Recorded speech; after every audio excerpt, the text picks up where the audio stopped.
এখন আজকে যে হলফনামা নিয়ে আলোচনা করব তা হলো সেম পারসন এফিডেভিট বা একই ব্যক্তি হলফনামা। সুপ্রিয় দর্শক মণ্ডলী, আসসালামু আলাইকুম। দেশে এবং দেশের বাইরে যে যেখান থেকে শুনছেন, আশা করি ভালো আছেন, সুস্থ আছেন, নিরাপদে আছেন। আমি অ্যাডভোকেট মোহাম্মদ বেলায়েত হোসেন। আমার আইন বিষয়ক চ্যানেল লিগ্যাল নলেজে আপনাদের সবাইকে জানাই সুস্বাগত। ভিউয়ার্স, লিগ্যাল নলেজ বেসিক্যালি একটি অলাভজনক আইনি সেবা প্রদানকারী চ্যানেল। এই চ্যানেলের মূল মিশন এবং ভিশন হলো আইনি পরামর্শ সাধারণ মানুষের কাছে পৌঁছে দেওয়া। ভিউয়ার্স, লিগ্যাল নলেজের ধারাবাহিক আলোচনায় আজকে যে টপিকটি নিয়ে আলোচনা করব তা আপনাদের জন্য খুবই ইনফরমেটিভ হতে চলেছে। সো ভিডিওটি স্কিপ না করে সম্পূর্ণটি দেখার জন্য রিকোয়েস্ট করছি। আরও রিকোয়েস্ট করছি, চ্যানেলে যারা নতুন, চ্যানেলটি লাইক, শেয়ার, কমেন্টস এবং সাবস্ক্রাইব করে পাশে থাকা বেল আইকনটি প্রেস করে দিন, যাতে পরবর্তী ভিডিওর নোটিফিকেশনটি খুব সহজেই পেয়ে যান।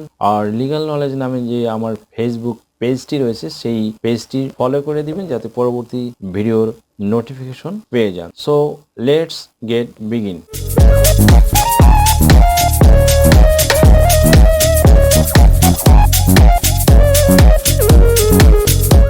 ভিউয়ার্স, বিভিন্ন কাজে হলফনামা সম্পাদনের প্রয়োজন হয়ে পড়ে। বিশেষ করে জমি কেনাবেচা, বিবাহ কিংবা বিচ্ছেদ, পাসপোর্ট, এনআইডি সার্টিফিকেটের নাম পরিবর্তন বা সংশোধন সহ বিভিন্ন কাজে এর প্রয়োজন হয়। তাছাড়া বিভিন্ন দলিল তৈরির কাজেও লাগে হলফনামা।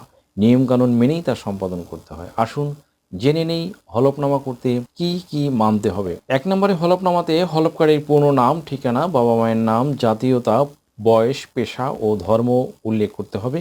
সঙ্গে দিতে হবে জাতীয় পরিচয়পত্রের নম্বর। হলফকারী ব্যক্তি কি বিষয়ে, কি কারণে ও কেন করছেন তা পূর্ণাঙ্গ বিবরণ দিতে হবে। 2 নম্বরে, কোনো জমি জমা নিয়ে হলে জমির তফসিলে উল্লেখ করতে হবে। বিয়ে সংক্রান্ত হলে স্বামী স্ত্রীর উভয়ের নাম, বাবা মায়ের নাম, ঠিকানা, বয়স ও পেশা উল্লেখ করতে হবে। বিয়ের তারিখ, কত টাকা দেনমোহর নির্ধারণ করা হয়েছে এবং দেনমোহরের কত টাকা পরিশোধ করা হয়েছে সেটাও উল্লেখ থাকতে হবে। বিবাহ বিচ্ছেদের ক্ষেত্রে কি কারণে তালাক দেওয়া হয়েছে এর স্পষ্ট ব্যাখ্যা থাকতে হবে। তবে বিয়ের হলফনামায় স্বামী স্ত্রী দুজনের স্বাক্ষর লাগবে। বিবাহ বিচ্ছেদের ক্ষেত্রে যিনি বিবাহ বিচ্ছেদের হলফনামা করছেন শুধু তিনি স্বাক্ষর দিবেন। 3 নম্বরে, যে কোনো হলফনামায় অবশ্যই যে তারিখে হলফনামাটি সম্পাদন করা হচ্ছে সেই তারিখটি উল্লেখ করা ম্যান্ডেটরি। সুপ্রিয় দর্শক মণ্ডলী, নাম পরিবর্তনের ক্ষেত্রে পূর্ব নাম কি ছিল এবং বর্তমান নামে কি সংশোধন হয়েছে তা স্পষ্ট করে লিখতে হবে। 5 নম্বরে,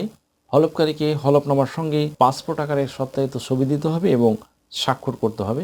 হলফনামার শেষ অংশে একজন আইনজীবীর মাধ্যমে শনাক্ত করাতে হবে এবং আইনজীবীকে উল্লেখ করতে হবে এই হলফনামা তার সামনে সম্পন্ন করা হয়েছে। দেশ ও বিদেশ থেকে যে কোনো ধরনের হলফনামা, এফিডেভিট নিতে চান, কাবিননামা, নিকানামা যে কোনো ভাষায় অনুবাদ করে বিভিন্ন মন্ত্রণালয়, ইসলামিক ফাউন্ডেশন থেকে সত্যায়িত করে নিতে চান, শিক্ষা সনদ বা অন্য যে কোনো ধরনের ডকুমেন্ট শিক্ষা বোর্ড, শিক্ষা মন্ত্রণালয় থেকে সত্যায়িত করে নিতে চান, ধর্ম পরিবর্তন করে কোর্ট ম্যারেজ করতে চান, কুরিয়ার, ইমেইল, হোয়াটসঅ্যাপ, ইমো, মেসেঞ্জারিতে ডেলিভারি নিতে পারবেন। তাছাড়াও সরাসরি এসেও নিতে পারবেন। Mobile number 01724583880।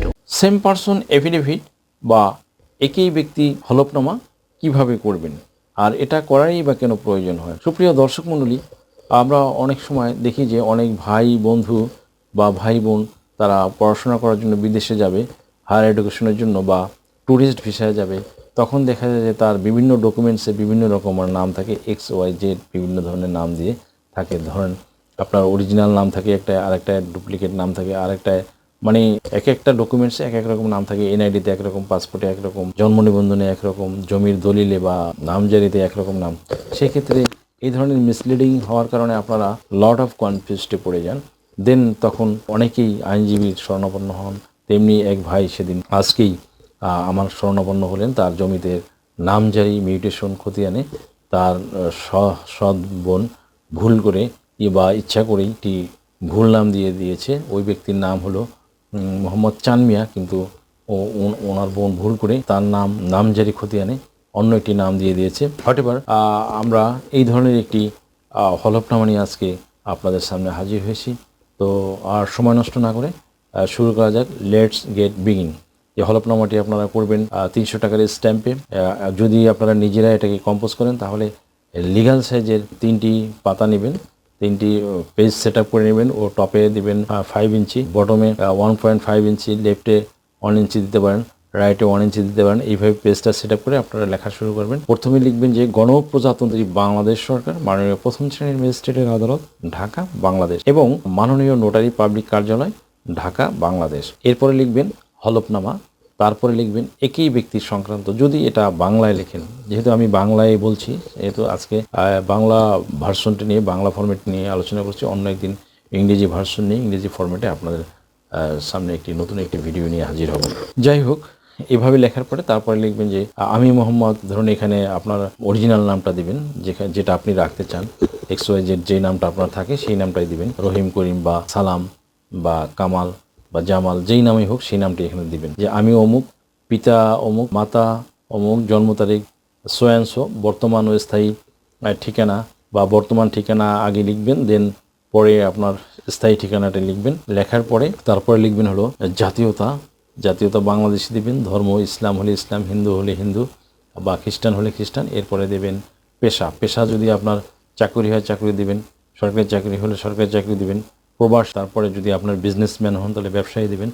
এইভাবে দিয়ে আপনারা প্রথম পেজে এভাবে লিখে তারপরে 1 নম্বরে লিখবেন যে আমি জন্মসূত্রে বাংলাদেশের স্থায়ী বাসিন্দা ও নাগরিক এবং হলফ করার যোগ্যতা সম্পন্ন ব্যক্তি বটে। এতটুকু লেখার পরে যদি আপনাদের পেজটা এখানে কাভারেজ হয়ে যায়, তাহলে এখানে আপনার ফার্স্ট পেজের বটমে লিখবেন যে চলমান পাতা 2, দেন পরবর্তী পাতায় 2 নম্বর পাতার উপরে লিখবেন যে পাতা নাম্বার 2, তারপরে 2 নম্বরে লিখবেন যেহেতু আমি হলফকারী একজন প্রাপ্তবয়স্ক লোক বটে, আমি আমার জীবনের ভালো মন্দ বুঝি এবং যে কোনো প্রকার আইনগত সিদ্ধান্ত গ্রহণের অধিকারী। 3 নম্বরে দেবেন যেহেতু Dhaka city corporation, that means ওনার ওই ভদ্রলোকের ঠিকানাটা বা ওনার সিটি কর্পোরেশন যেটা ছিল আমি এখানে সেটা মেনশন করছি, আপনারা আপনাদেরটা দিয়ে দেবেন। যেহেতু আমি Dhaka city corporation, Dhaka ward number সোয়াংশো এর কাউন্সিলর কার্যালয় কর্তৃক প্রদানকৃত আমার ওয়ারিশ সনদপত্রে এখানে ওয়ারিশ সনদপত্রে যেহেতু তার যেই নামটা ছিল সেই নামটা ওখানে মেনশন করে দিবেন।